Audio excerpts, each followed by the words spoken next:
Om Amriteshwarye Namaha. Om Amriteshwarye Namaha. Om Amriteshwarye Namaha. Om Parthaya Pratibodhitam Bhagavata Narayanena Swayam Vyasena Gratitam Purana Munina Madhye Mahabharatam Advaidamritavarshinim Bhagavatim Ashtadashadhyayinim Ambattvamanusandadhami Bhagavad Gita Bhavadveshinim Namostu te Vyasa Vishala Buddhe Pullaravinda Yatapatra Netra Yena Tvaya Bharata Taila Purnaha Prajvalito Jnanamaya Pradipaha Prapanna Parijataya Totra Vetraikapanaye Jnana Mudraya Krishnaya Gitamrita Duhe Namaha Sarvopanishado Gavo Dogdha Gopalanandanaha Partho Vatsa Sudhir Bhokta Dugdham Gitamritam Mahata Vasudeva Sutam Devam Kamsa Chanura Mardanam Devaki Paramanandam Krishnam Vande Jagadgurum.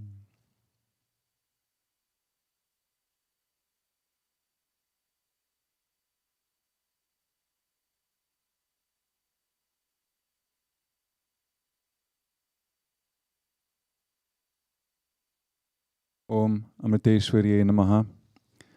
Thank you all for joining us here for the Bhagavad Gita class. We're in chapter 14, and last time we covered up to verse 6.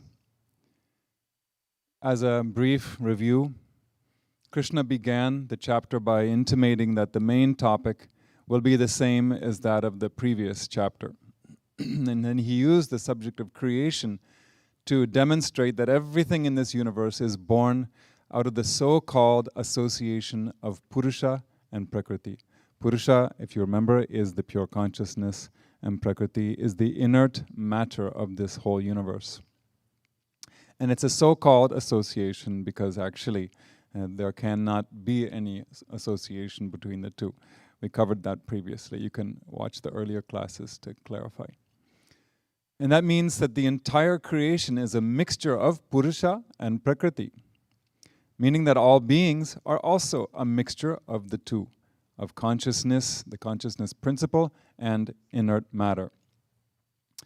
The principle of sentience is what is meant by kshatrajna, that word. We heard it a lot in the previous chapter. We're still using it in this chapter as well. It means the knower of the field, or the one who illuminates this whole universe, and that is the consciousness. While the inert body, which means the physical and subtle bodies, is what is meant by kshetra, the field. And after saying it's a continuation, his next point was to point out that Prakriti contains three gunas. Three gunas means the three gunas, sattva, rajas, and tamas. So everything born from Prakriti, because Prakriti has those three gunas, qualities, it means everything that comes from or born from Prakriti must also have those three gunas. So this makes, now we look at our situation, it makes for an individuality that is surrounded by two bodies consisting of the three gunas. We have a physical body that is made up of the three gunas, even our subtle body, the mind, the intellect, and the energy sheath, they're all affected by these three gunas of sattva, rajas, and tamas. And then Krishna began to explain how the gunas affect the mind, starting from sattva. But first he said these gunas born of Prakriti tie down the embodied one, which is the consciousness, to the body.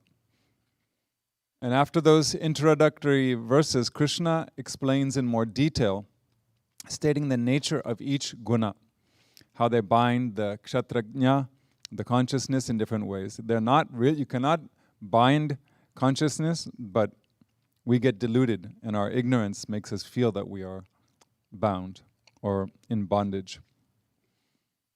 And of those three gunas, we heard about sattva last time, and tonight we're going to hear about rajas and tamas. So what did Krishna say about sattva? We know it's supposed to be the most pure one. Well, he said it is luminous, which is an indication of purity. And as a result of this pure nature, sattva guna is conducive to all those states of being that we really enjoy, like calmness, peacefulness, tranquility, serenity. So this is what we're looking for when we're trying to meditate, right? Internally, that translates into a mind free from negative thoughts, actually. Serenity and peace don't come just by chance. It's because that if we have less desires and less negative thoughts, that serenity that was always there in the background manifests itself. So we need a mind free from negative thoughts, free from intense desires, free from anger, stress, greed. And in the absence of these impurities, we call them impurities because they don't belong there and they're not our inherent nature. That's why we call them impurities, which is a positive thing, right? It means we can get rid of them. If they were inherent, we couldn't call it an impurity because we're stuck with it. So in the absence of these impurities, mental turbulence reduces and mental acuity increases a lot. The subtle body, meaning the mind, the intellect, will have an alert, introspective mind and a keen, subtle intellect with refined powers of discernment. And we need that for understanding these teachings that Krishna is giving us. As you may have already experienced, it's not so easy to wrap our head around it. And in sattvic people, you will notice that they have a heightened awareness and they learn very quickly. They only need to hear it once and they've understood and they won't forget. This is something we see in the children that grow up around Amma. They hear it one time and they remember. They may be a little naughty at times, but Amma makes fun of them whenever they do that. And one time she was making fun of one of the boys, and she noticed that during the bhajans, he was using his grandfather's back and leg as a tabla, as a drum. And then he happened to also say a few words afterwards when Amma gave the kids a chance. And then, in between she asked him, so you're saying that you have to do this and we have to do that, but what are you feeling? Why are you giving pain to your grandfather by whacking him on the back and on the legs? And the boy sat for a moment, he couldn't say anything, and then he says, that's when a demon gets inside my head and makes me do things. So, sattva, yes, but they're not necessarily Mahatmas. But you can see that they learn very quickly. So these are the characteristics of sattva guna. And now we're going to find out about rajas. So you can chant the verse after me. We'll break it down into little bits to make it easier.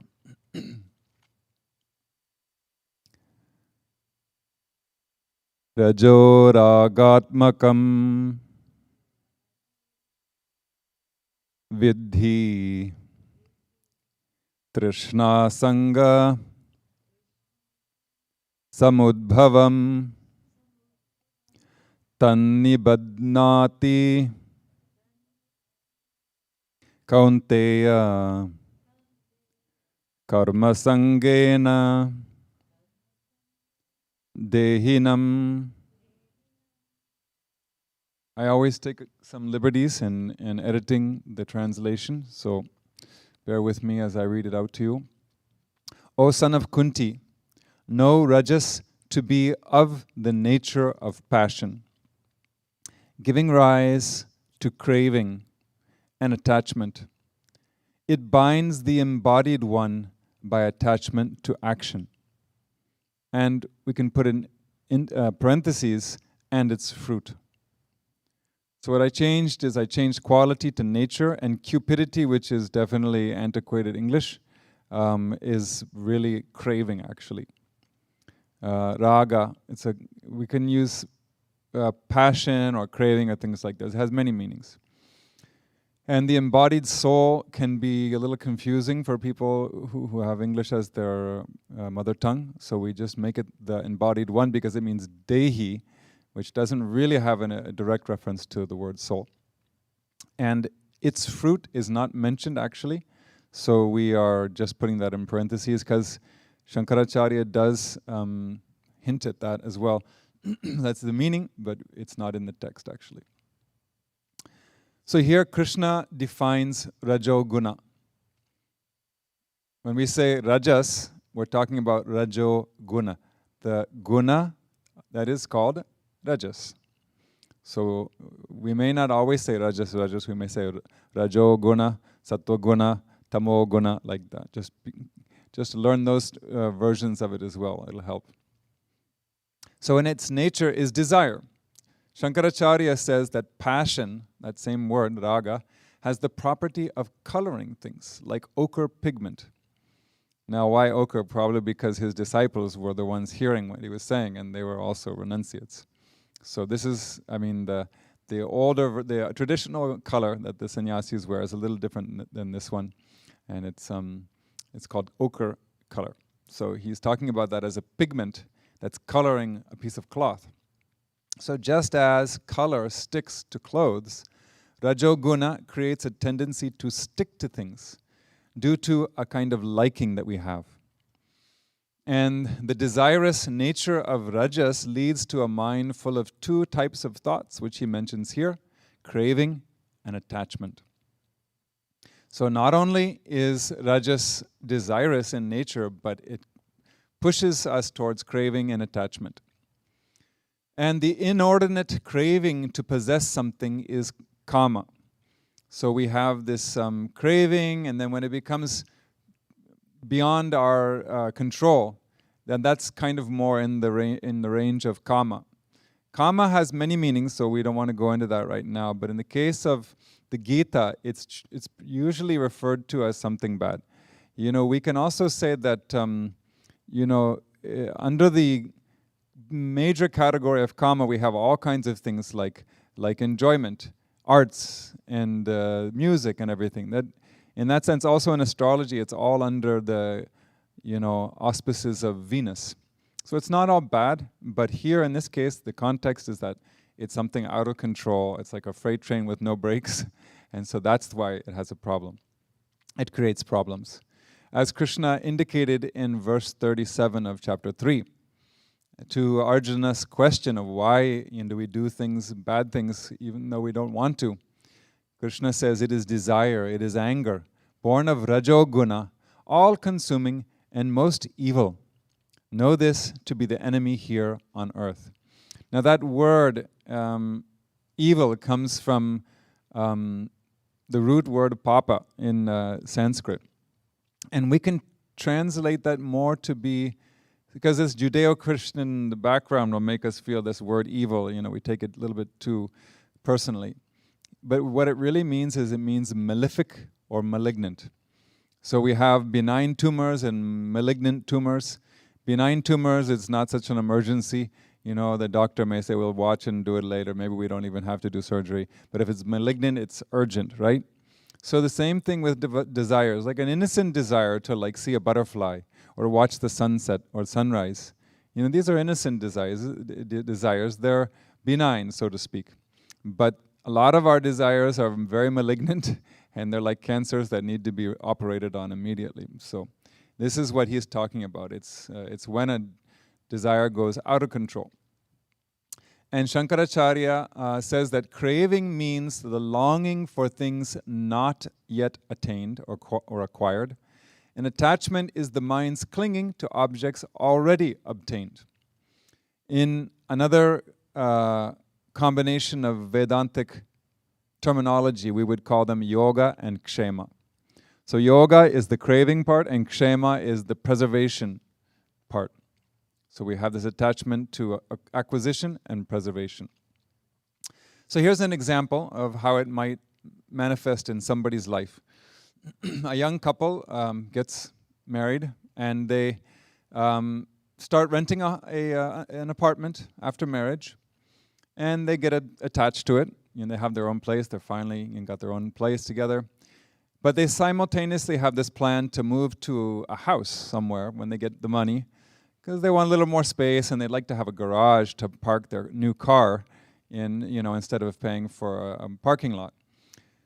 But then when they start thinking about having a child, after they moved into that house, they're already in that house, which they're also attached to, they're going to fantasize about a bigger house. So like, when we get a baby, we're going to need a room for the baby, and then we'll probably need another car, so we need a 2-car garage.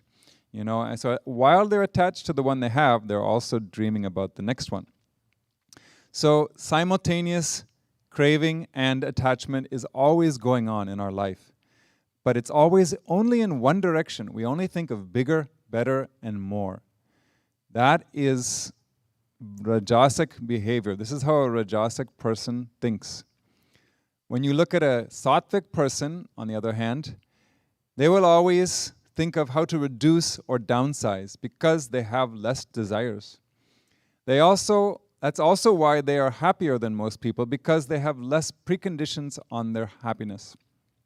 Just imagine, if I have a long list of things that I need to be happy in life, and another guy has only like 3 or 4, who's going to be more likely to be happy? The fewer preconditions, the more likely you are to be happy, or the happier you're going to be. So that is why they will instinctively draw the line at one point and say, no, I don't need any more of this than this. I'm content with this, what I have now. So that means that we need to learn how to do that, because usually it's just a non-stop, galloping off towards bigger and better and more. After defining Rajoguna, Krishna explains how it binds us. And he says it's through attachment to action. So, because all of the desires are inevitably focused on the external world, the only way to fulfill such desires is through action. You have to go out and go to the shopping center and buy it. Or you have to go to the mall, or you have to go to, the grocery store and pick it up and bring it home. So you have, just to get it into your space of living, you have to move. Or you have to work, and you have to work to earn the money to obtain all the things that we want. And when we get tired of all the desire-prompted activity, we decide to stop and relax. And how do we do that? We go on a vacation, which is even more activity. And you come back home, you're feeling even more tired. So everything about this pursuing desires creates more and more activity. And everything boils down to money. So in my case, I remember when I was growing up, first it was only our father who was working, but then our mother started working, and then when we were old enough, like I think age 15, my brother and I also started working. So the kids, everybody in the house had a job because we all had our personal desires, which were invariably external things.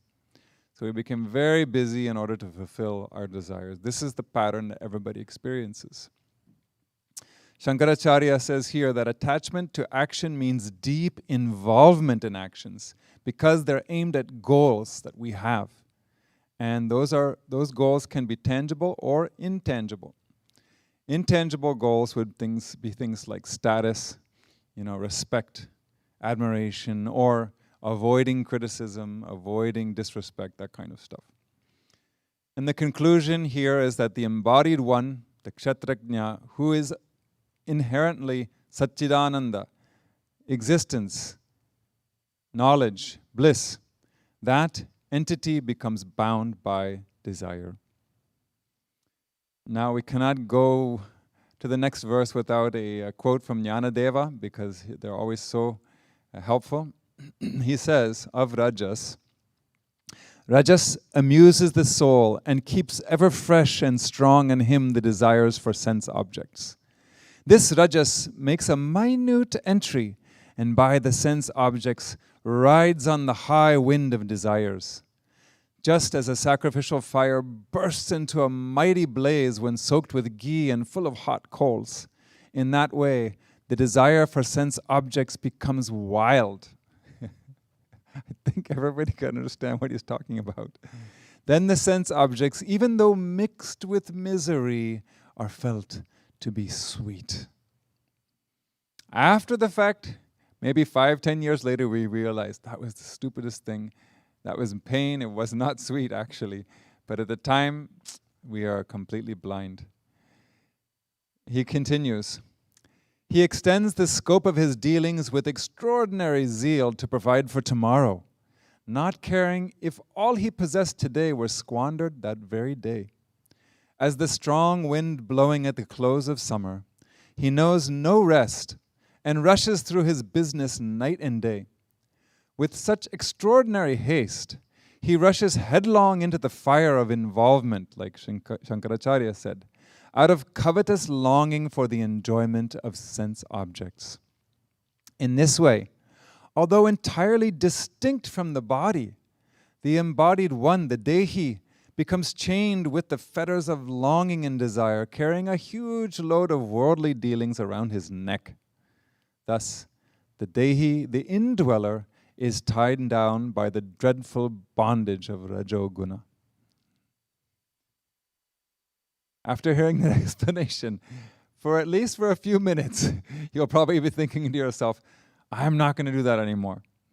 The problem is that can we remember that feeling when the sense objects come and tempt us again? It's not tempting. We're tempting ourselves. They're inert. They're not doing anything. They're not like the sirens from Greek literature, No, they're not actively luring us. The gunas in our mind are harmonizing or synchronizing with the gunas in some inert object, and then we get excited. That's all it is. So we have to remember all these things when that happens. Otherwise, it's all going to have it happen over and over again. Now, on a slightly different topic, I want to share a quote or an interaction that happened around Amma. Some people may feel that, we need rajas at times to do battle against adharma. With the world situation being as it is, some people may feel like we really do have to do something and fight back. Now, that might be true for some people, but you have to ask yourself, what is my role in society?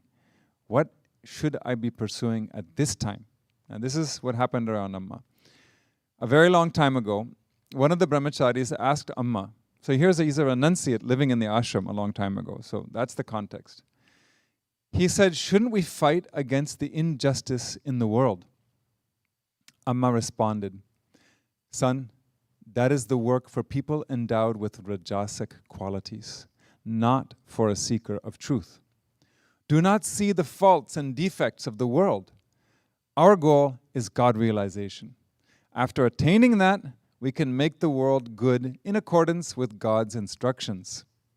Is it practical to worship God only after wiping out all the injustice in the world? When's that going to happen? It's Kali Yuga, it's never going to happen.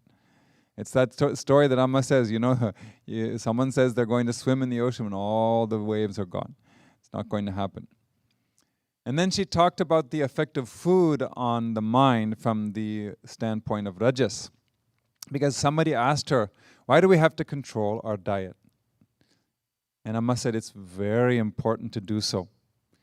Chilies, turmeric, salt, oily and fatty foods, mustard seeds, onions, fish, meat, and other non-vegetarian foods will cause more desires to arise.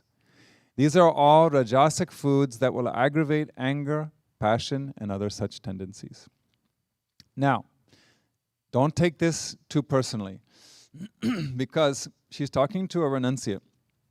And whoever this was, I can't remember actually who asked it, is probably a sannyasi now. So she's training these people to become a sannyasi, and or a renunciate like that. So she's giving the strict interpretation of spirituality to that person. But even no matter who you are, you have to keep that in mind. If you're going to meditate in the morning, at least at night before you go to bed, you can avoid those kind of foods. So you'll have less restlessness to do battle with when you meditate.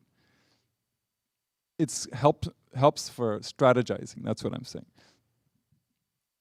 Verse is going to be about tamas, so we'll hear about that now.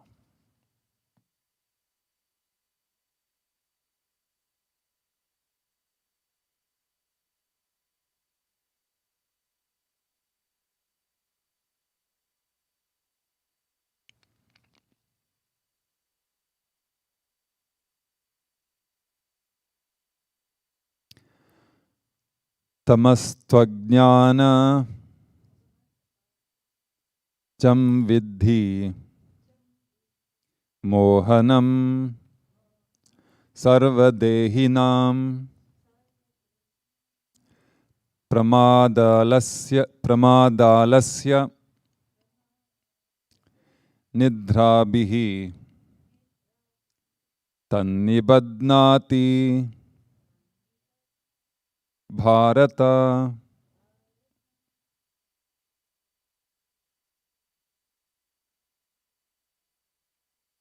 Know tamas to be born of ignorance, deluding all embodied beings.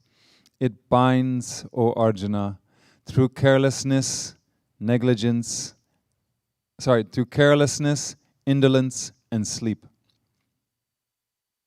So I have changed a few things. The word "and" is not there in the text so much, but as you read verse by verse, it's helpful to have that word "and." So, but I put it in parentheses. Stupefying is definitely a little antiquated. So simply, it's simple enough to say deluding. And this bind fast, you can use that fast, but in some contexts we might misunderstand like quickly. So it's not really necessary. We don't have to have fast there. We can just say it binds. Through carelessness, pramada, which we could also call negligence, and sloth is also antiquated, so we just replace that with indolence and sleep. Okay. So rajas was the desire of the nature of desire, and tamas is of the nature of delusion. And Shankaracharya says that delusion is a cause of aviveka, or the lack of proper discernment. In other words, it compromises our proper judgment. Delusion does, or aviveka. So delusion compromises our judgment, and then we are left with aviveka, which is a lack of discernment. So how does tamas arise, though? Krishna says it is born of ajnana, or ignorance. But we have to be careful that we don't misunderstand or misinterpret this word ignorance here, because typically it means spiritual ignorance. We're ignorant of the self. But in this context, because we're talking about prakriti and maya, and comparing that to Brahman, or the consciousness. So in this context of prakriti and maya, ajnana does not mean spiritual ignorance. It means just prakriti and maya. It's a way of referring to it on a personal level. Our personal version of maya is ignorance. So we're talking about maya, and he's talking about not just maya, but tamas. And when you talk about tamas as a quality, as a guna, it's no longer in the realm of knowledge, right? It's a quality of prakriti. That's what it is. It's a property of maya, so we have to interpret it and take it in that sense. So it would be out of place if we construed it to mean spiritual ignorance. That's the point.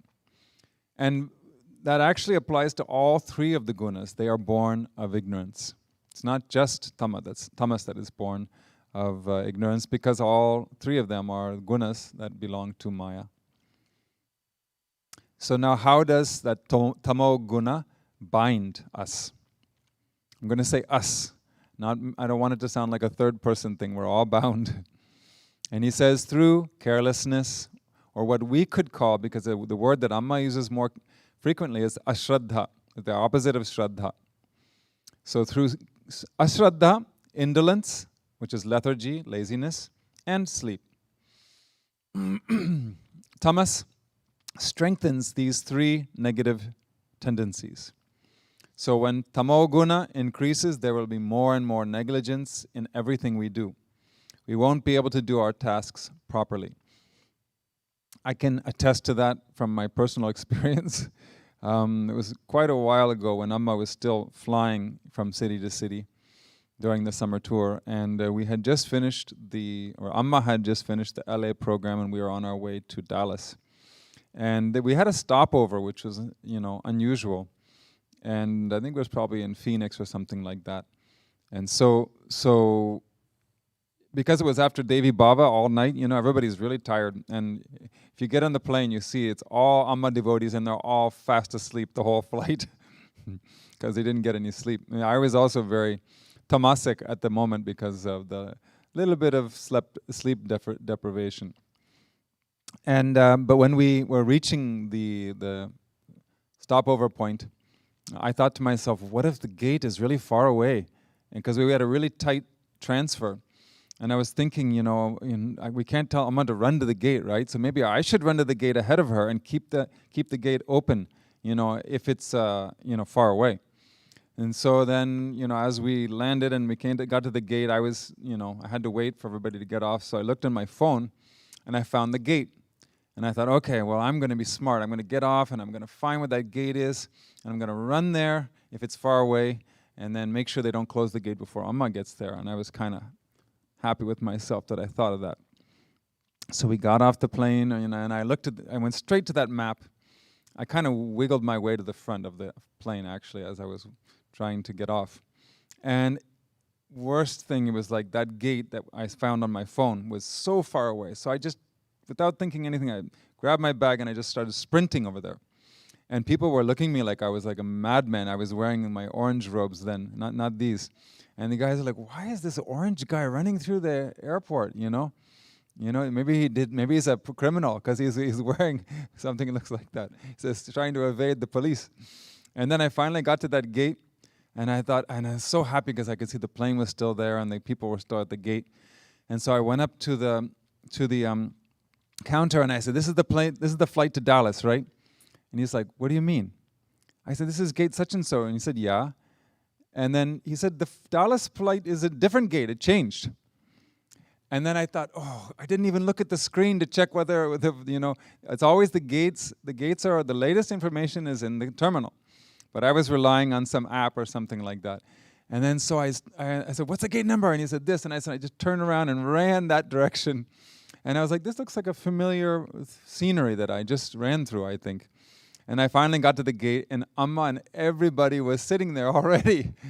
And I looked, and it was the gate next to the one that we got off of. So careless, right? And I made such a fool out of myself, and Amma got a good laugh. Everybody got a good laugh out of that, except for me. Now I can laugh about it. It was a long time ago.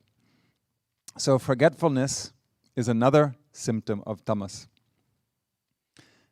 You ever thought about the reason why we can't remember where we leave our things?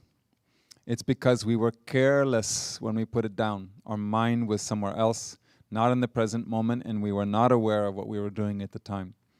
So a sattvic mind will be alert with shraddha, and a tamasic mind is heedless and full of ashraddha.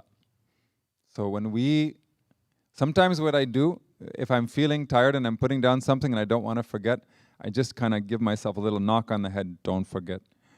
Just to wake me up because I'm feeling a little tamasic, maybe late at night, and I put something down.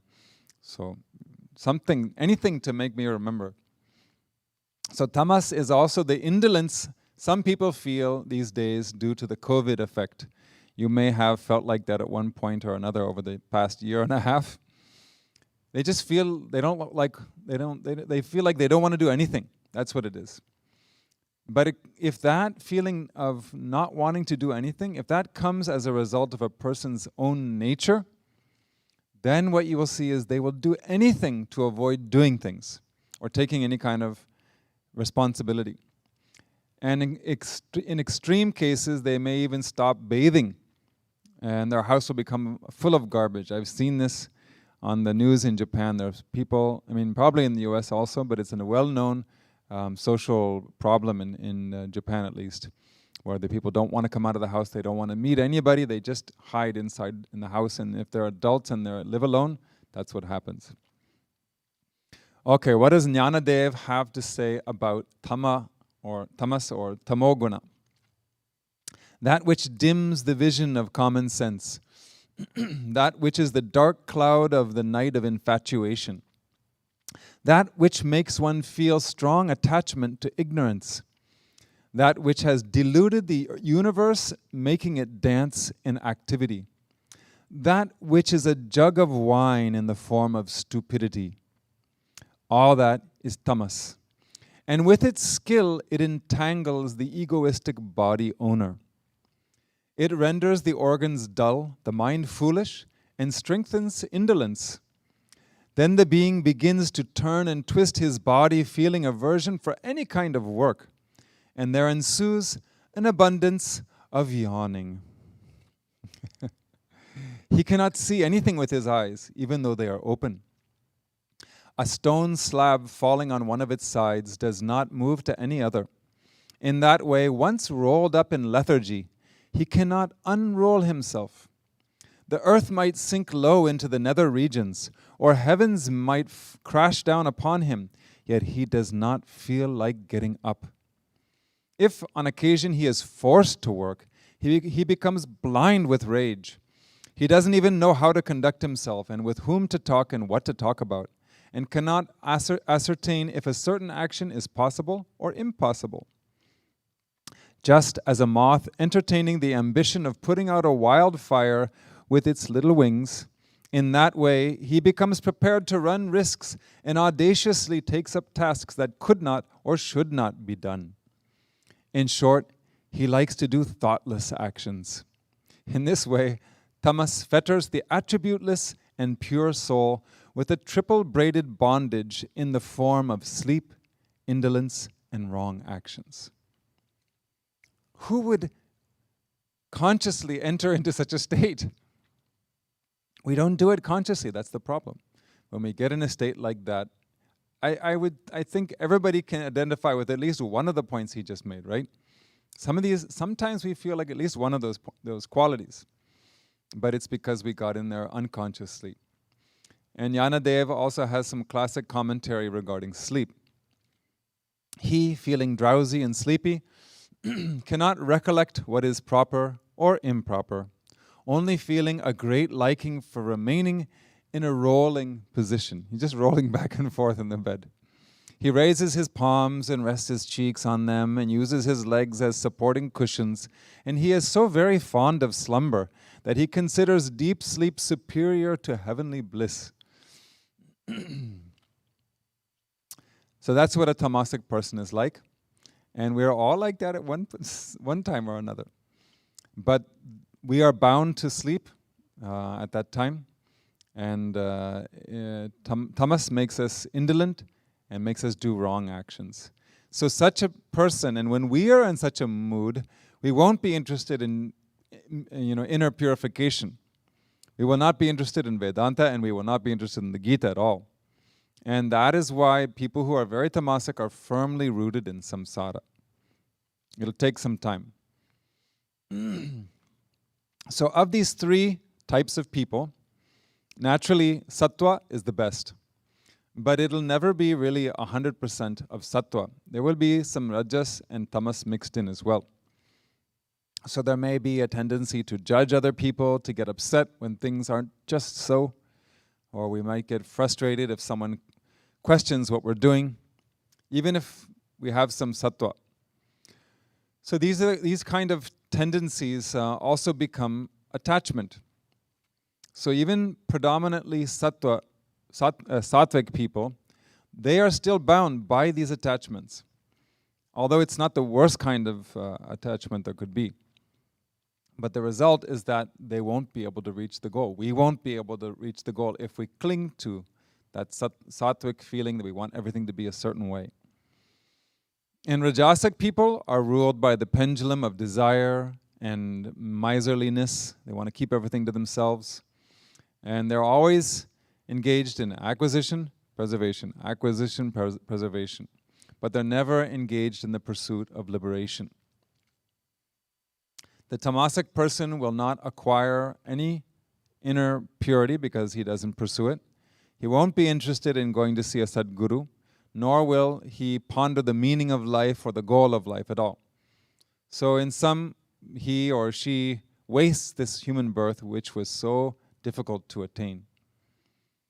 So where are we? What do you think? We're somewhere in the middle, let's put it that way. We're neither the best nor the worst. So the effect of rajas and tamas will be felt by pretty much everybody, all of us.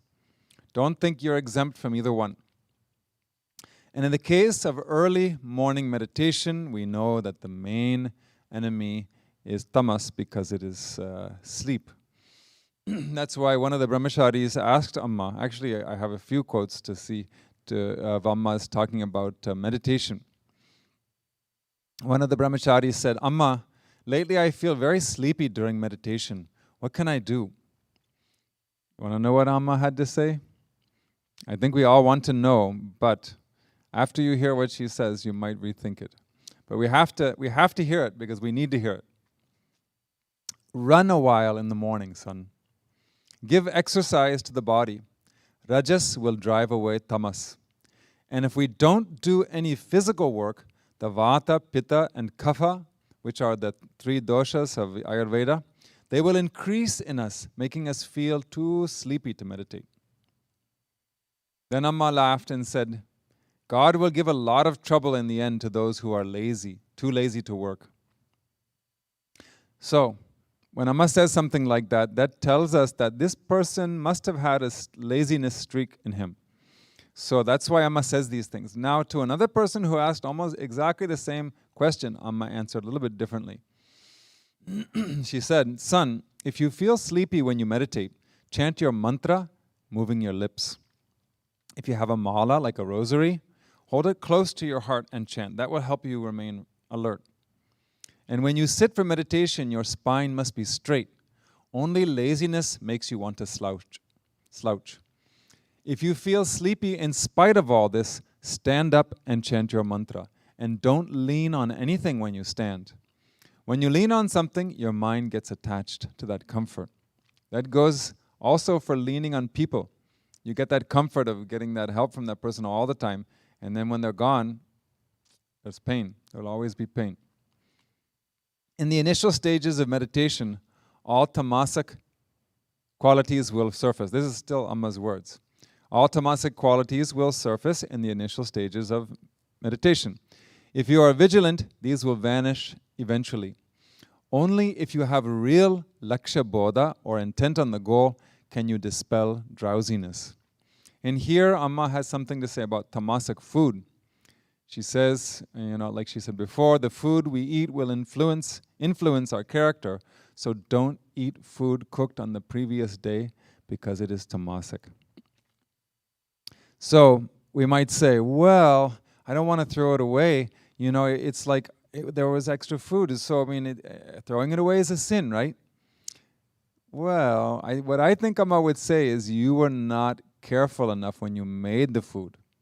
Maybe you were deluded by your mind that was telling you we're so hungry, we need this much food. And then from desire we made too much food, and then ultimately we couldn't eat it all. That's our fault. Again, ashraddha. So we cannot say, I'm going to eat 2-day-old, 3-day-old food because of my own ashraddha. We should cook only as much as we want. And if we say, no, I can't cook every day, that's also our choice, right? So anyhow, just to show that there are ways to make sure we always eat something fresh. The summary is that the nature of sattva is luminosity and purity, rajas is desire, tamas is delusion. Sattva binds through attachment to comfort and external knowledge, rajas through action, and tamas through carelessness, indolence, and sleep. So now we have a couple more verses to cover, which are more like summaries of what we've heard so far. So we won't be having quotes from Jnanadev, I don't believe, but it helps us summarize and kind of put things into perspective so we know how to apply it in our lives. So verse 9.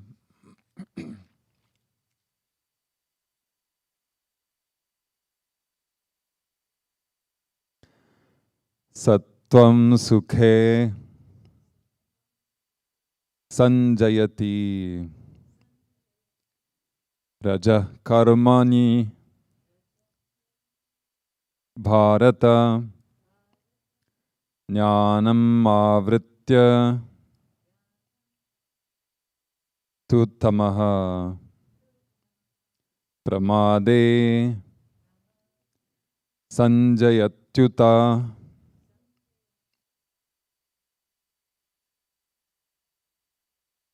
Sattva causes attachment to pleasure and rajas to action, O Arjuna, while tamas, verily veiling knowledge, causes attachment to carelessness. I changed a lot there, right? So I'll say it again. Sattva, and this spelling that we have in our translation, sattva, that's kind of really it should be a V instead of a W. I'm not saying that because I'm a Sanskrit scholar, which I definitely am not, but because if we write these things in the Roman letters, there's a predetermined format that is used in the scholarly circles. So we're trying to follow that. So we can just make that a V for consistency. So sattva causes attachment. So it causes attachment to pleasure or comfort. Instead of saying propels, we can say causes, a little bit easier to understand. And then instead of shrouding, veiling is a little easier, I think, for us to understand. But you can go with shrouding if that works for you. And knowledge here means discrimination, but the word used in the text is actually jnana, so we can put that word knowledge, but in parentheses we can put discrimination, just so we know what he's referring to. And instead of insights, we can say causes attachment to carelessness. Or like we said before, that means ashraddha in our life around Amma. And actually, error, sloth, and sleep are not even mentioned in this verse, so it might be a typo from the previous verse where those three words came up. So Shankaracharya says very clearly that knowledge here means the discernment that comes from sattva guna. He clarifies that usage of the word jnana. Otherwise, we also might make that mistake of thinking it means spiritual knowledge or something. It's actually discernment, the power of proper judgment. And here you can notice that Krishna is simply condensing the previous information into one verse, so there's no new ideas here. But just to go over it one more time, sattva creates attachment to peace, you could say. Everything being tranquil and quiet. But even though it's a nice thing to be attached to, it's still an attachment and it's still another form of bondage. So we should learn from Amma. All these things we can learn from Amma. You look at Amma during darshan, it's complete mayhem and chaos all around her. But she's peaceful. Her body's moving very quickly, adroitly, and she's very careful to take notice of people, and be nice to them and listen to their, problems and joys.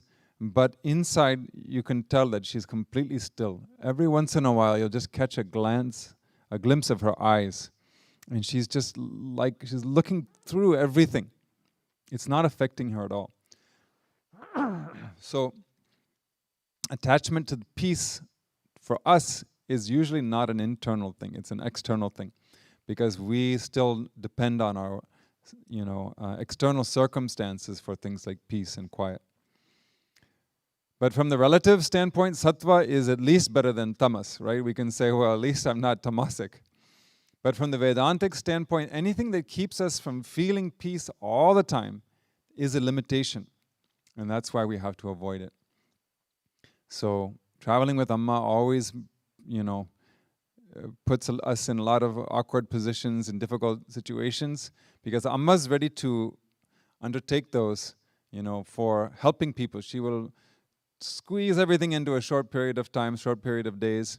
And so the tour staff and even the Swamis, everybody has to put up with that, even though we're not avatars and realized beings. So all those things are a test of how much inner tranquility we have, because we cannot rely on the external circumstances. She's trying to break down that attachment to external serenity. That's how I feel. And if your problem is having too much sattva, then you can just go to Amritapuri and ask Amma what to do about your terrible predicament.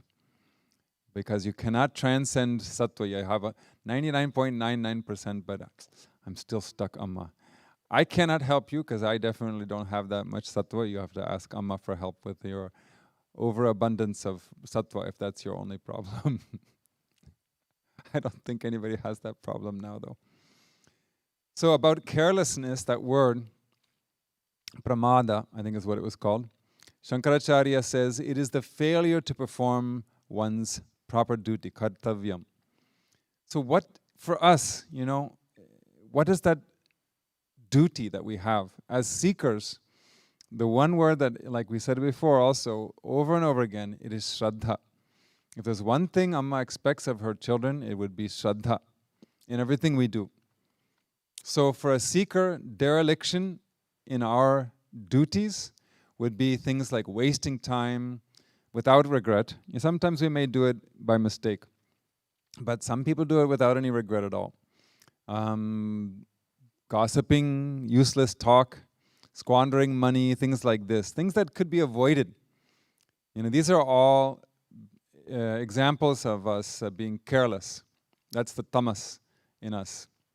So tamo guna creates a tendency towards this kind of ashraddha, and that prevents us from being able to do things with sincerity. A sattvic person, however, will quickly follow Amma's example and do everything with attentiveness and attention to detail. You must have heard Amma tell that story about the little boy that cleaned up a mess during the darshan. It was quite a while ago because she's been telling this story for years now. And it was when darshan was in the Kali temple one day, and somebody fell sick, became nauseous in the darshan line. After coming into that sanctum sanctorum where you're just a few minutes away from getting your hug from Amma, and he or she vomited on the floor. And then, somebody took her, whisked her out of the room because she was obviously needing help. But everybody, just imagine you're a few paces away from Amma and you're about to get your darshan. Are you going to clean up the mess? I don't want to lose my place in line. They probably waited for hours. But nobody did anything. Nobody moved a finger to clean that up, and it was smelling and it didn't look nice, obviously. But suddenly this little boy, about maybe 6 or 7 years old, he showed up with a bucket and some water and a rag to wipe it up. And he gets on his hands and knees and wipes it and cleans up the whole thing without saying a word, and then leaves. And Amma was so impressed. She was saying, that is real Shraddha and nishkama karma, selflessness. He noticed that nobody's doing it and he had no reservation. He went and did it. And the one reason why I'm sharing this is because even after she went back to her room, she said that boy's form kept popping up in her mind over and over again. She said she couldn't control it. It was just happening spontaneously. And this is what you call grace. Because all Amma has to do is just remember us, and that grace will, shine on us and bless us. So, but she doesn't do it intentionally. Oh, I'm going to bless you. Nope, I'm not going to bless you. You had some bad thoughts a little while ago, so bad boy. It's not like that. It's when it happens spontaneously. Somebody's form or whatever it is appears in her mind. So that little boy invoked Amma's grace by doing that, by being very attentive and with great Shraddha. So how does tamas create attachment to ashraddha? Because we want to get rid of that now, especially after hearing this story. I hope we're trying to figure out how to get out of ashraddha and cultivate shraddha and discipline. Shankaracharya gives some hints by saying, this word causes attachment has to be understood properly. Veiling the discernment that arises from sattva, tamas, with avarana shakti makes one cling to error. So avarana shakti is that veiling power of maya. So our challenge here, if it's about, ashraddha and to try to rectify that, we first have to catch that avarana shakti, which means the veiling power of maya. when the veiling power of Maya makes us forget who we are in truth, that is when we heedlessly, engage in actions and make mistakes. So we have to, as much as possible, remind ourselves, and that's why the mantra is so helpful. The mantra is like just that one symbol that makes us remember everything that we're supposed to remember throughout the day. So even if you just maintain your mantra japa throughout the day, it will help tremendously in not falling prey to that veiling power of Maya. The Gnostic Gospels, another one of the world texts that I really love, has a similar passage and a similar explanation in the Gospel of Truth. The author, who is anonymous, we don't know any of these authors, most of them, he says, ignorance of the Father for the Gnostics means the self, the Atman or Brahman. Ignorance of the Father brought about terror and fear.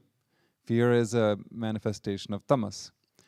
And fear became dense like a fog, another example of tamas, fog, dense like a fog, that no one was able to see, the same thing that we just heard. Because of this, error became strong. So ignorance of the self led to tamas, and tamas led to error, wrong actions. So just as darkness covers things in a room, tamoguna covers the power of discernment. It's not that the discernment is gone. This is the beautiful thing about it. Krishna is telling us, because he uses that word veiling, it's covered up.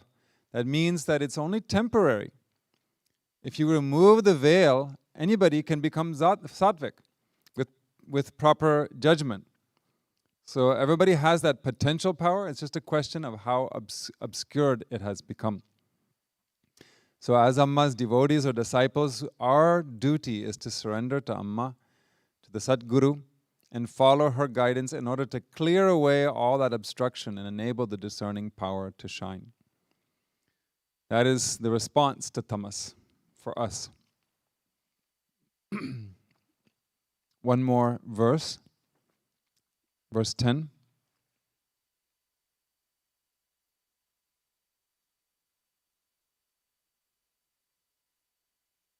Rajas tamascha sattvam bhavati bharata rajah sattvam tamaschaiva tamah sattvam rajastata.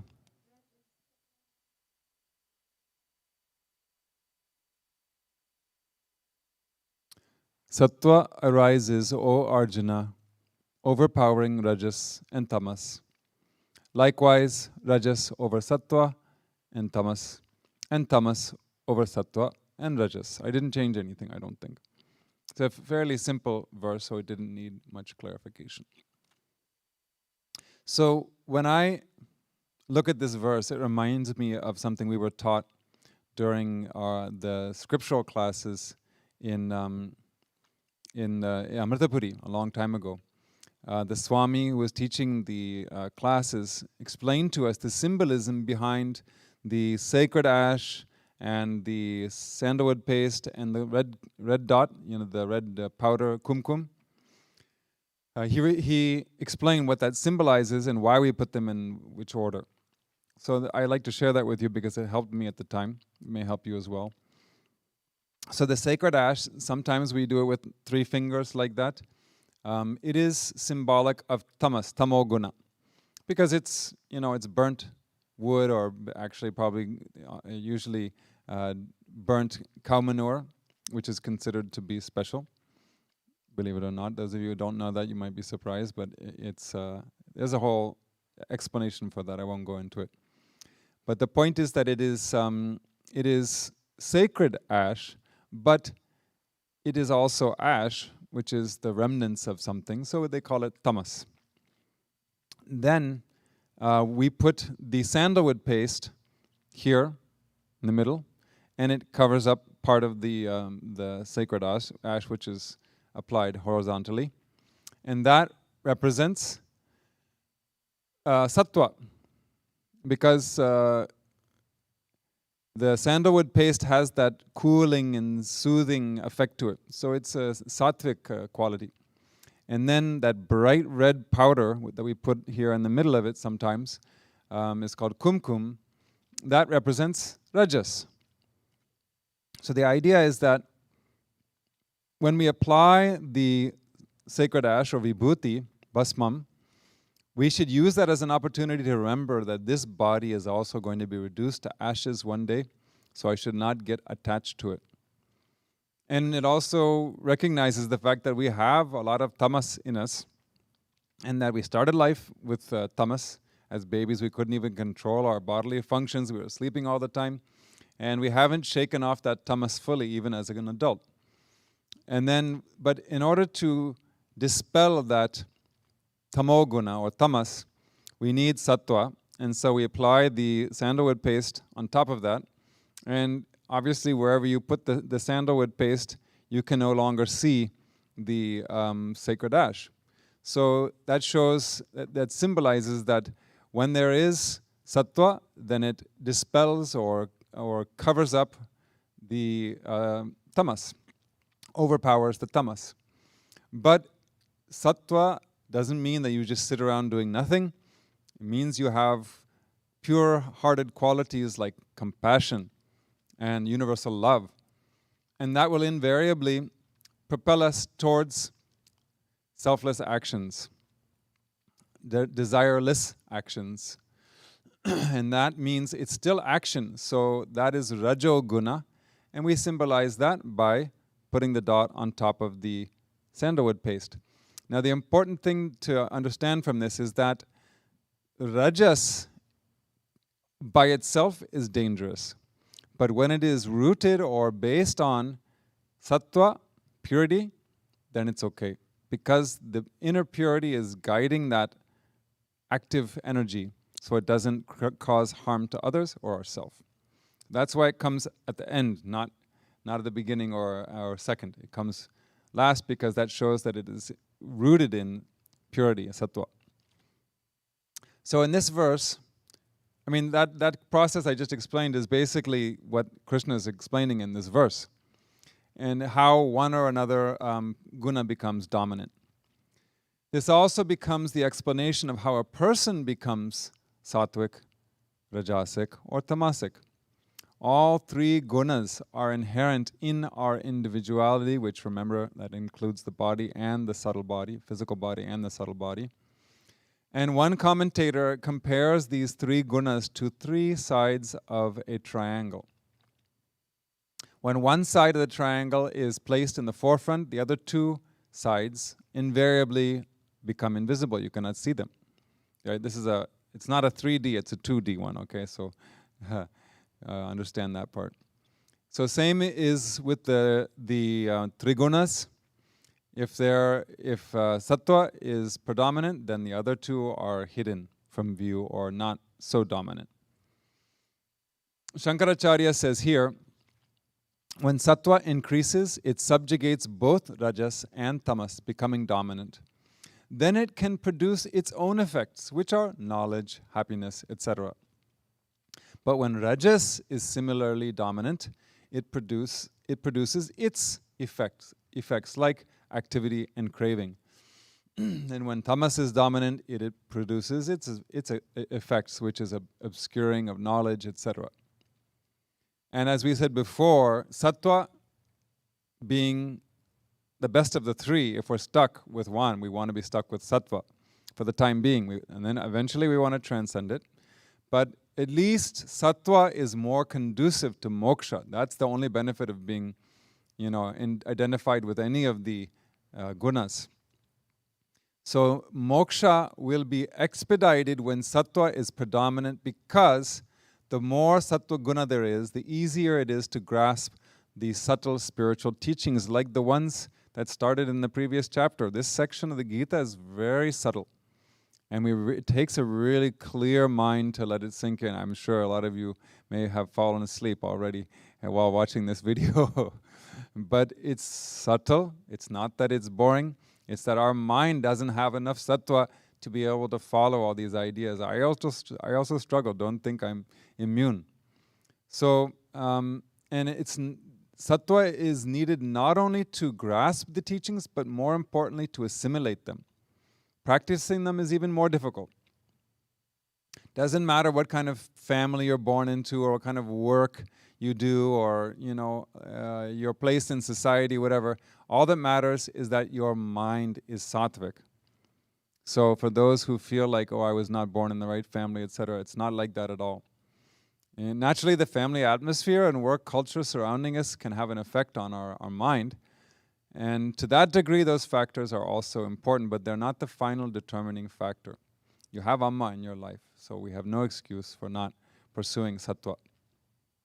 And really, a sattvic mind is just the tangible manifestation of what is called chitta shuddhi, which is purity of mind, or we could say, to put it in a little less sort of judgmental kind of language, we could say it is a purified, subtle body, inner purification. So just to make sure those of you who are from the Judeo-Christian tradition like me, purity and all that kind of stuff makes us feel like sinners or don't have any purity. It's not like that. It's that, through selfless actions, we can reduce and lessen our attachments. So attachments are a sign of impurity. And Amma has defined sin at one point, papa, as that which takes you away from your true self. So how's that for a definition of sin? It's something that anybody can accept. So don't get into some other version of that word purity.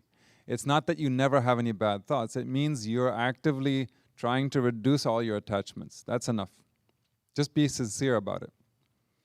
And what facilitates inner purification? Well, like we call it nishkama karma.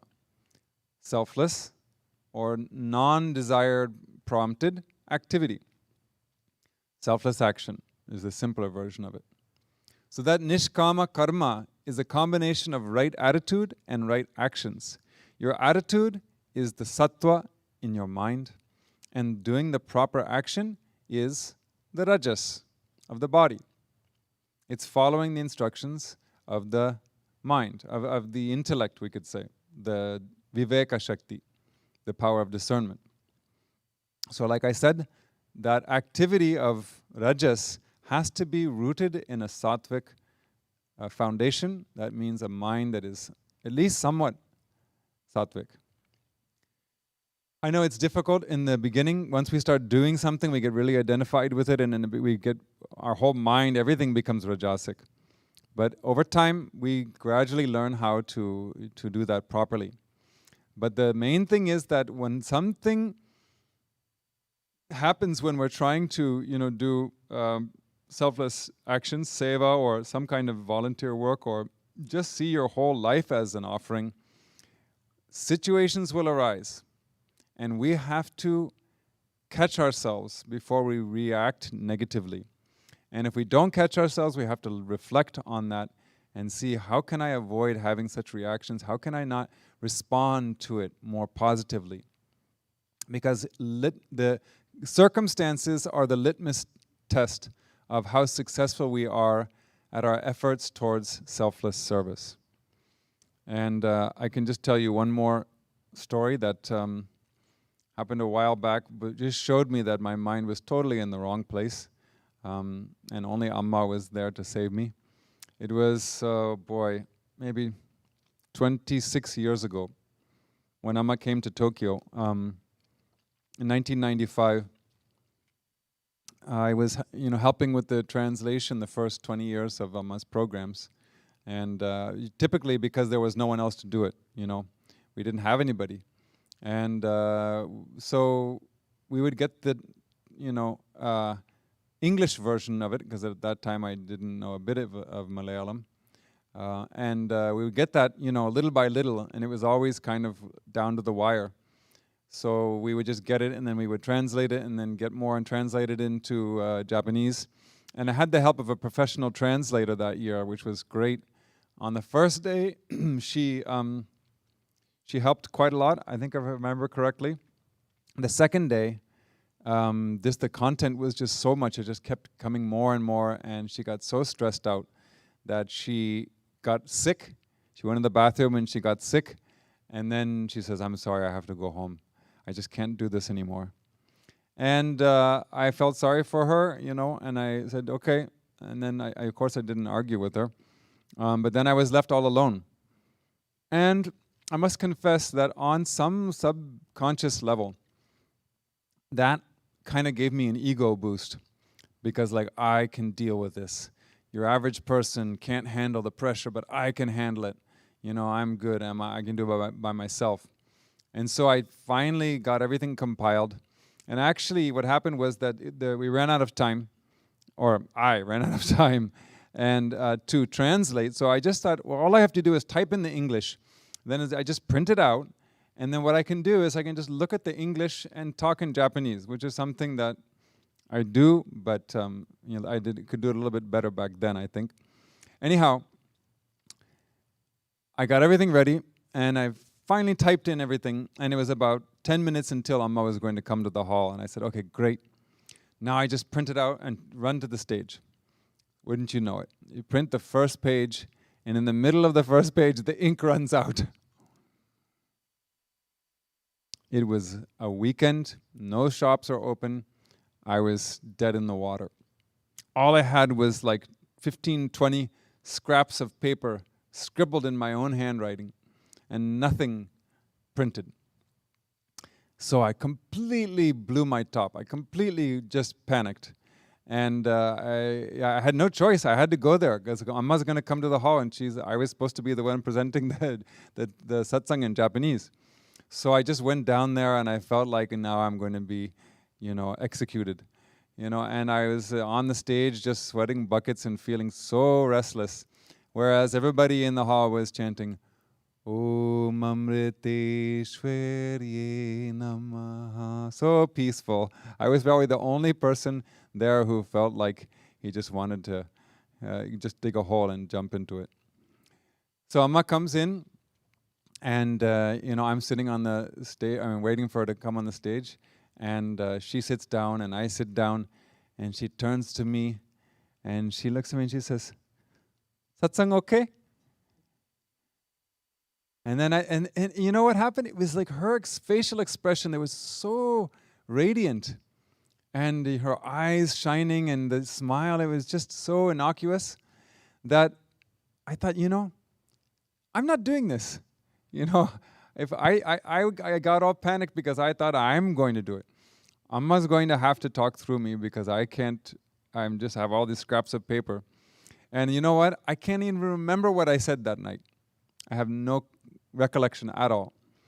And what happened was, after that, somebody came up to me and said, you did a much better job tonight than you did yesterday. Yesterday your translation wasn't very good. And so I thought to myself, okay, now I get the point. So we will only be more successful at our efforts to serve when we, don't let our ego get in there. That was just one time, it doesn't happen to me every day. So Amma says that we begin life overwhelmed by tamas. Then in our youth, we gradually overcome tamoguna with rajas. And later in life, we subjugate rajoguna by increasing sattva-guna. I mean, that doesn't mean when you're 100 years old. Yeah, we temper our over-eagerness with a little bit of discernment. That's what I mean. Maybe midlife, somewhere around there, as long as we're healthy. But she also says, ultimately, our goal should be to go beyond all of the gunas, to become gunatita, transcend all the gunas. So in this way, we can view all sadhanas as a methodology to convert the lower gunas to higher gunas. So it's kind of like we're trying to reconstruct our spiritual DNA. We have some spiritual DNA, whether we donated to ourselves from our last life. And the physical DNA cannot be changed, right? Because it's, science. But our sadhana is the way to restructure our disposition, including deep tendencies that constantly pester us. That's our spiritual DNA. That inheritance from past births, sometimes good, sometimes really bad stuff we have to deal with. And in the course of a day, those three gunas dominate all beings, and we are no exception, in succession. In the morning, maybe we feel a little more calm and serene and wakeful, that kind of a state. And so there's more sattva. We feel more sattvic than in the morning. And then we feel, as a result of that, we feel a kind of joy and mental clarity in the morning. Later in the day, though, the preponderance of rajas drives us into activity. But when overwhelmed with tamas at night, when we're in our bedroom trying to do something, we just can't meditate at all. We can't study, we can't read or do anything, really. We just ultimately succumb to lethargy and fall asleep. So that's in the course of one day we have to deal with these gunas, and throughout our whole life we have to deal with these gunas. So our challenge is to temper the lower ones and convert them gradually to the higher ones, to sattva, through sadhana. And another nice thing about this verse is that it can be applied inversely as well. When we feel the symptoms of one of the gunas dominating the others, like tamas is dominating the other ones, we can understand that the other ones need to be strengthened. So by strengthening the other qualities, for example, if we want to overcome tamas, you can't jump immediately to sattva. You need rajas. So you can counterattack the tamas with rajas, and you can counterattack rajas with sattva.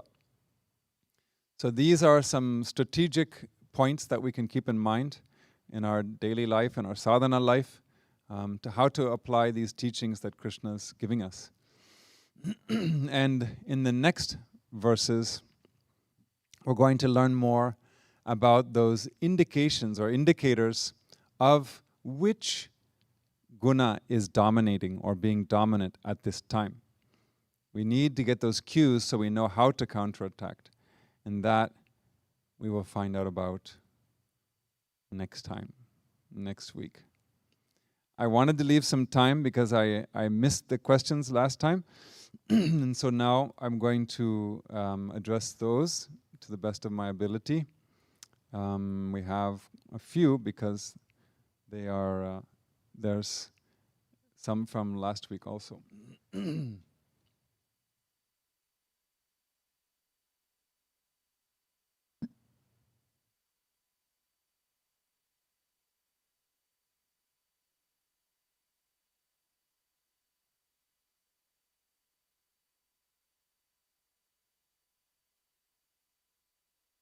The first question, which is actually, I'm really sorry, I think it's three weeks old. In one of the satsangs, there was a story.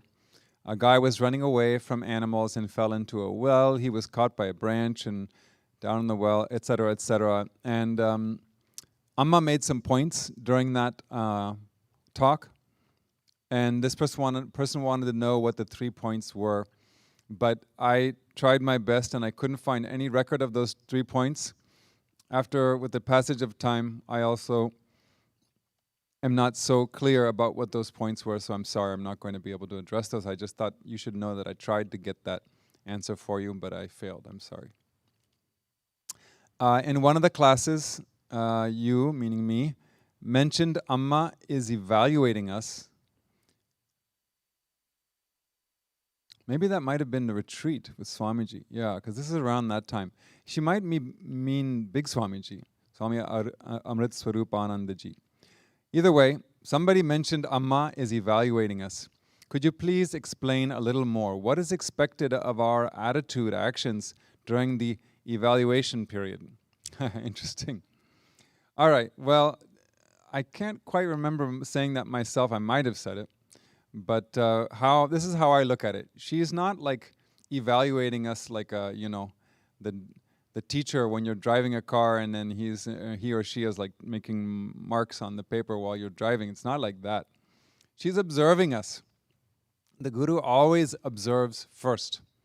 You go to see a guru and you say, what should I do? And it's your first time meeting them. They'll say, have a seat, sit down. And then they need to get to know us before they can give us advice. Sometimes they may be a complete beginner or they may have been doing meditation for many years. So the guru observes first, then guides us in the way that we need. So it could be that kind of an evaluation period, watching to see what we need most. Because that's all, the guru only wants to do what's good for us. They have our welfare in their mind, in mind. So they will never do anything that's harmful to us. So how do you help that? How can I help that person most?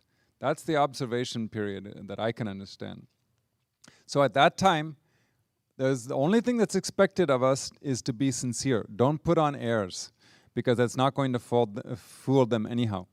Amma can see through all that, so don't make yourself look really spiritual if you normally are not.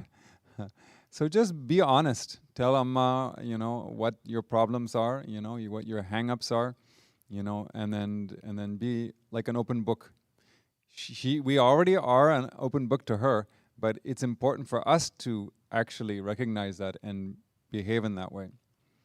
So think of it that way. Just be honest, sincere, and try to open your heart to the Guru. That's all I can think of as part of the evaluation period, so-called evaluation period.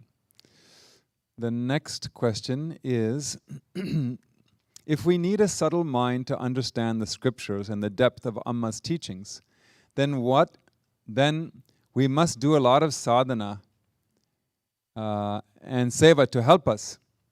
Does that mean meditate prior to studying? And also, what about being vegan, avoiding negative actions that could cloud our aura, and also the negative vibrations of places like bars and people that gossip? Okay, wow, that's a lot of content there. But good questions. It's kind of a lot of questions, but I get the basic idea. Yes, selfless service purifies our mind, but the benefit of that, this is something that I mentioned before the Homa, I think, but the benefit of that selfless service will be experienced when we do sadhana, because it is the sadhana that makes the mind subtle, but it's very hard to do sadhana unless we have made some efforts to purify our mind through selfless service. So that's the progression. Selfless service, inner purification, sadhana, followed by acquiring a subtle mind that can understand subtle spirituality. So what I would suggest is to study when the mind is sattvic, and then meditate after studying. So if you are not feeling sattvic, you're feeling tired and sleepy, if you try to meditate, guess what's going to happen? Right? It's not the time to meditate or read a book, study. You have to set aside some time, best of all in the morning, when you're alert. And if it means you have to go to bed early so you can get up early, so be it. Eat a little earlier if you can, so you can go to bed earlier. You have to try to change your daily routine so you can fit everything in at the proper time.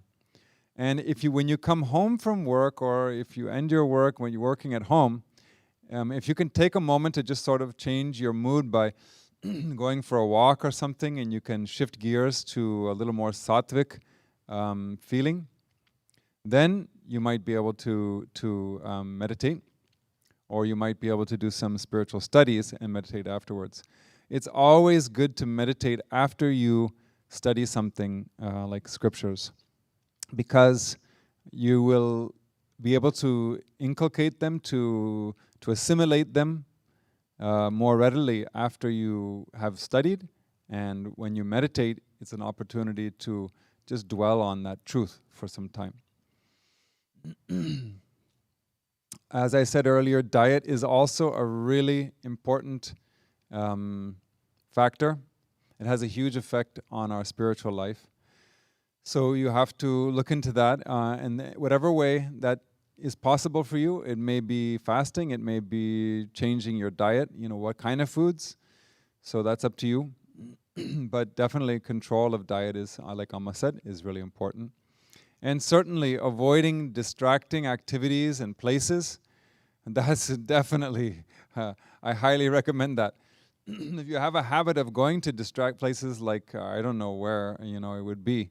If you have this addiction to shopping, that's always going to distract your mind. Even these days, what do they call it? Virtual shopping. It's still the same thing.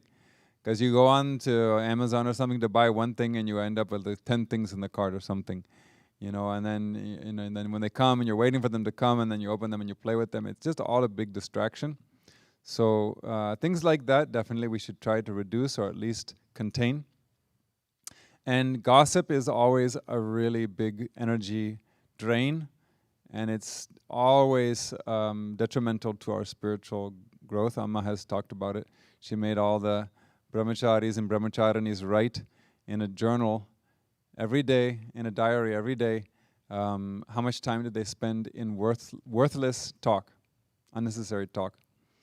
So you can make a note for yourself. How much did you gossip, or how much did you just waste time speaking, and then become more aware of it.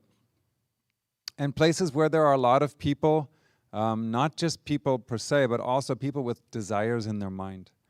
So that's another thing about shopping centers, not that they're evil, but everybody's there for a reason. They're, I want something, I want to get something, and so you go there and then you're also in this ocean of desire, and then you're trying to be selective or careful.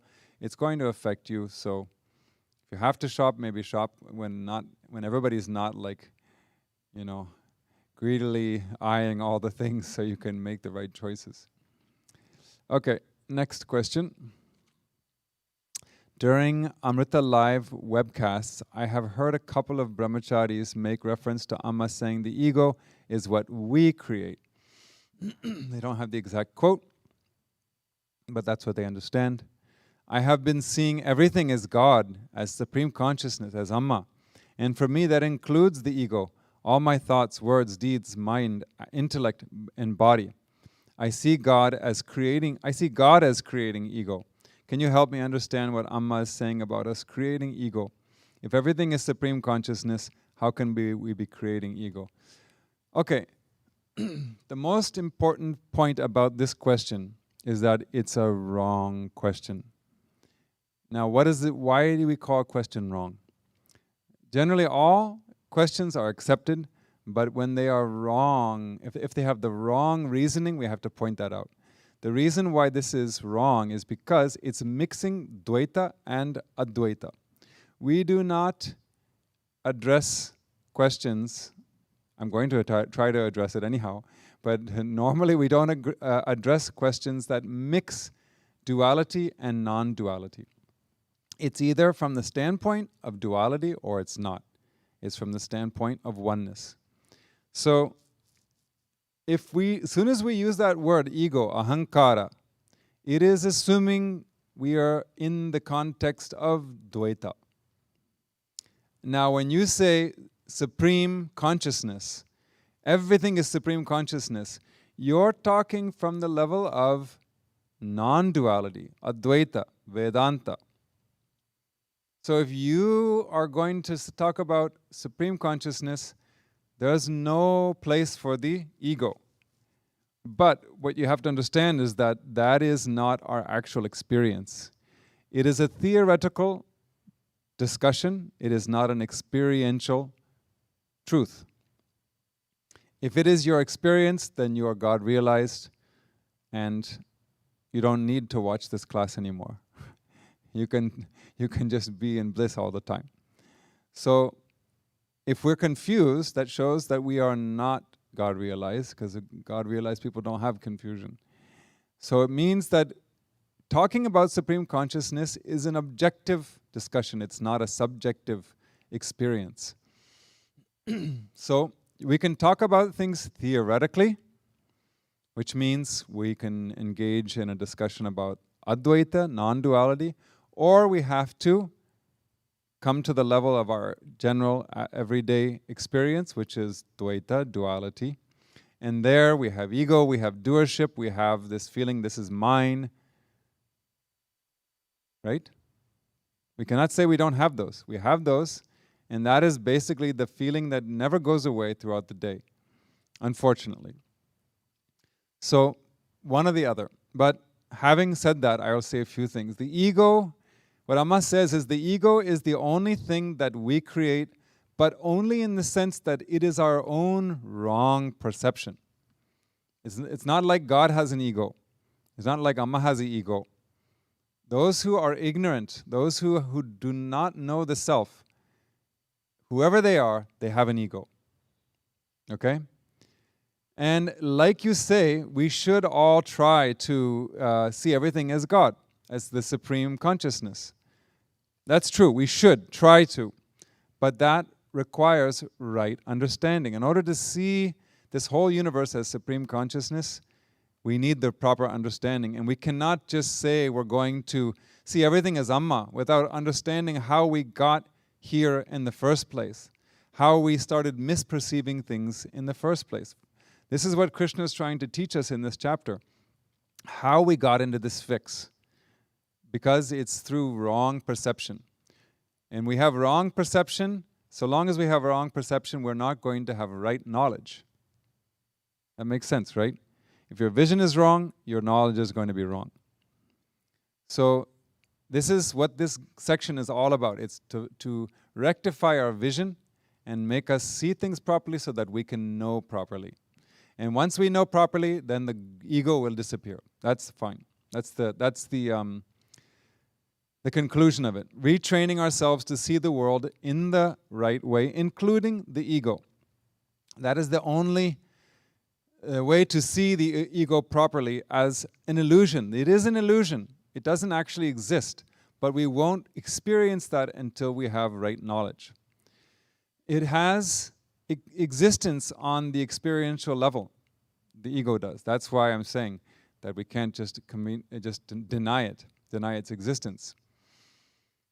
So from that supreme level, though, there is no creation of anything at all, including the ego. So you choose one or the other, and we can have a conversation in that context, but don't mix them, please. Namah Shivaya. Last question. I know we're out of time, but this one will be very brief. It was just a mistake, either my mistake or the mistake of the listener. I don't know which one. But the person said, in tonight's class, you were speaking about how we are not just one of the gunas, but a mixture of all of them. I had a question about something you said in passing when you were giving an example how we switch from being sattvic to being rajasic. And you said something to the effect of, and this is where it gets fuzzy for me also, unless you are 100% rajasic, in which case you are just this close to liberation. If I said rajasic, that's my mistake, sorry. What I meant to say, or what I think I probably did say, was unless you are 100% sattvic, then you're this close to realization. So it was meant to be sattva, not rajas. So no, you are not very close to realization if you're 100% rajas, which is what this person was asking. So sorry to disappoint you, but it was either my mistake or you misheard me. Anyhow, I think you understand that it was just a mistake. Okay. So with this, we have, by Amma's grace, we covered the questions as well for today. And we will reconvene on Thursday, this coming Thursday. I should also tell you that Saturday this week, the bhajans will be performed or be presented by the East Coast Ashram, DC, with Brahmachari Ramanandamrita ji. And then the following day, we also, excuse me. This week is our turn to do the bhajans, my mistake. But we have a homa on Sunday morning. So we have dedicated our time to that Homa, which is going to be a Mahamrityunjaya Homa, starting at 9 a.m. Central. And I think the details are available for signing up on the website. So that's the main program for us this weekend. And next weekend will be the East Coast Ashram with Ramananda Amritaji. And we will be presenting bhajans from here on the 26th. But next week we also have the Bhagavad Gita class. So we will see you either during the Homa or during the Gita class on Thursday. After this, we'll have a short, we'll chant the initial closing prayers and then meditate for a little while for those who have time, and then close. So we'll chant Satoma and Loka first.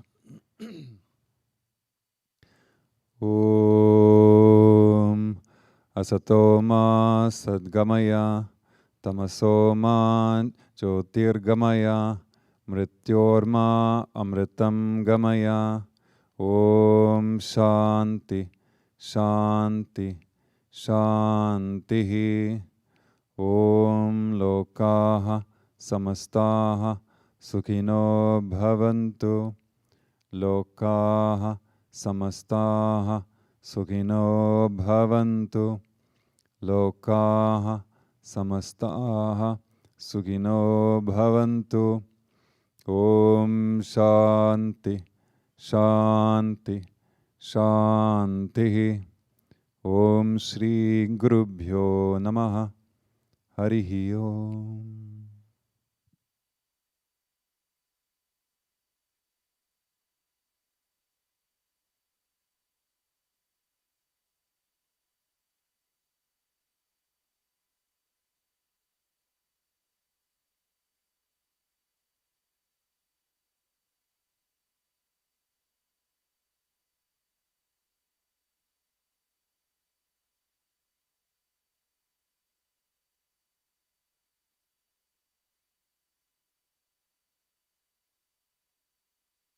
Om Amriteshwari Namaha. Let us meditate for a few minutes. Let us try to assimilate these teachings and make them sink deep within us. Close your eyes, check your posture, and slow down the breathing.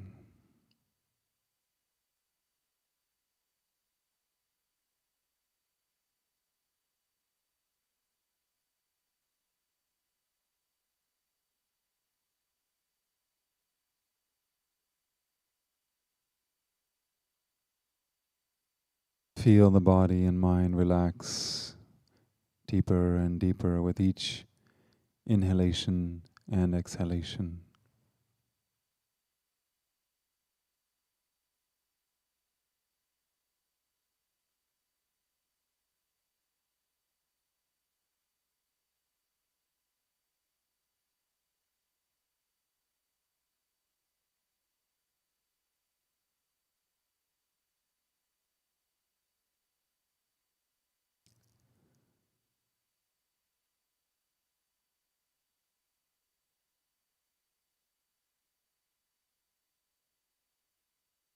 Focus your awareness on the rhythmic flow of your breathing process.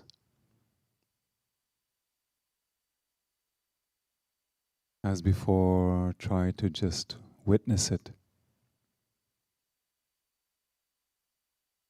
Feel as though the breath is happening purely on its own, and you are the witness to the breathing process.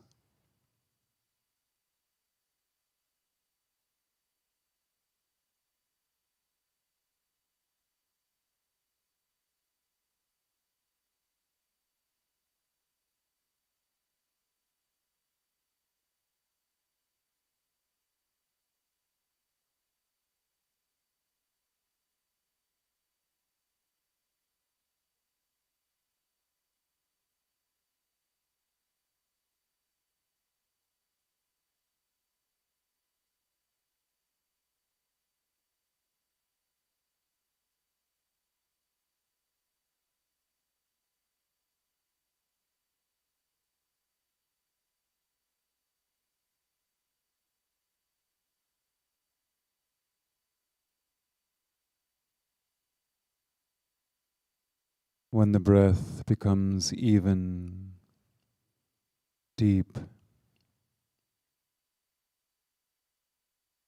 and peaceful, it becomes a sattvic flow. Your breath becomes full of sattva guna.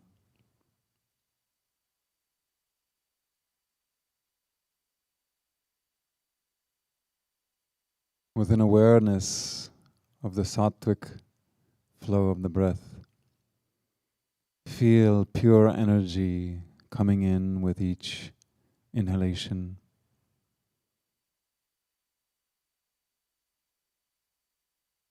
Rejuvenating and purifying the physical and subtle bodies. And as you exhale, feel that tranquility sink deeper and deeper within you.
Now, in this state of heightened awareness and sattva, remain as a witness, but now try to remember something that happened today or recently that caused you to lose your peace of mind.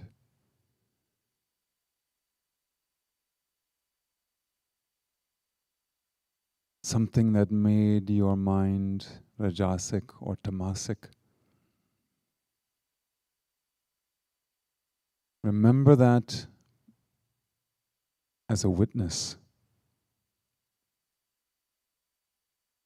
And to the extent that it still has any effect on you, continue the deep, peaceful breathing and try to dissolve that memory, that effect in the breath.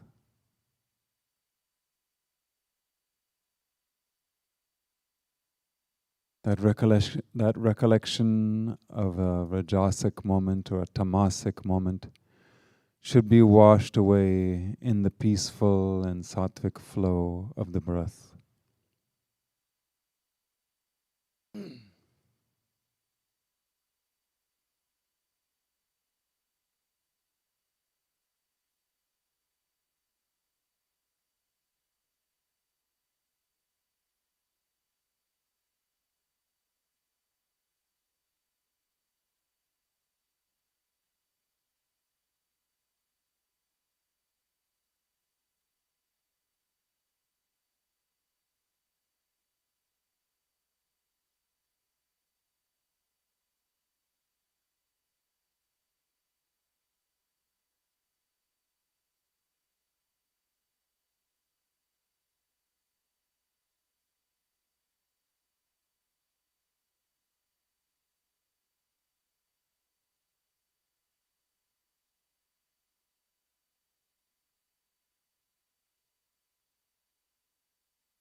The more we identify with the witness, the more those impressions on the mind fade away and disappear.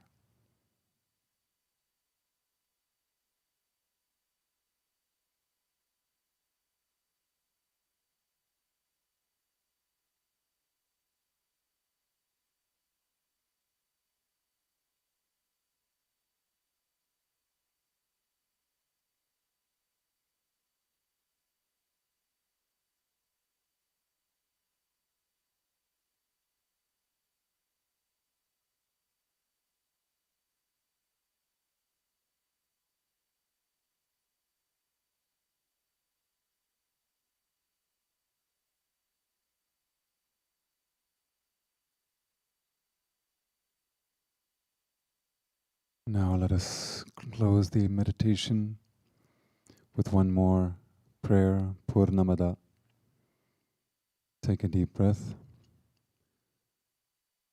Om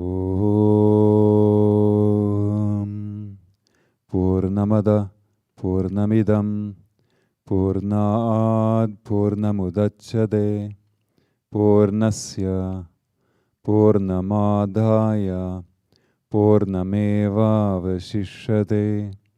Om Shanti Shanti Shanti. Om Shri Gurubhyo Namaha. Harihi Om.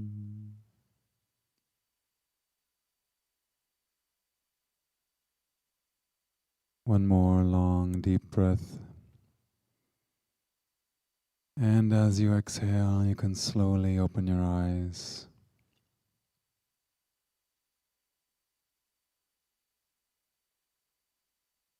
Om Namah Shivaya. Look forward to seeing you soon. Namah Shivaya.